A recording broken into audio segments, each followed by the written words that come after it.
Just 3 years after Hurricane Katrina slammed ashore, New Orleans confronts a new threat, Gustav.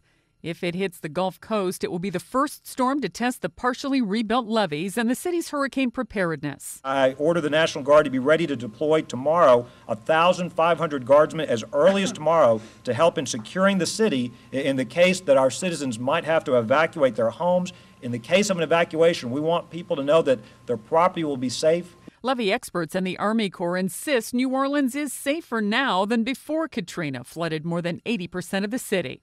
But if residents have to evacuate, the city wants to be ready. Landfall, as we appreciate it, is expected to be at midnight on Monday. So we still have some time. I encourage all of our citizens to go to work immediately on your personal plans. Make sure that you know what you're going to do, where you're going to go. Officials still have a few days to make final preparations. Forecasters are now saying the storm could arrive early next week as a Category 3 storm. It could hit anywhere from Florida to eastern Texas. All levels of government have spent a great deal of time preparing for what may be a significant storm affecting the state.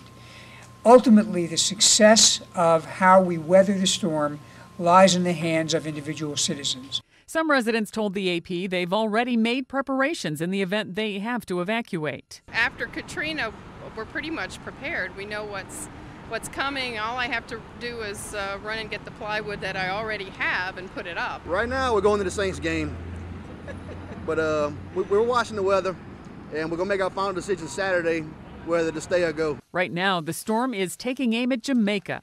Residents, tourists, and oil workers fled before the island was hit with tropical storm force winds and heavy rain.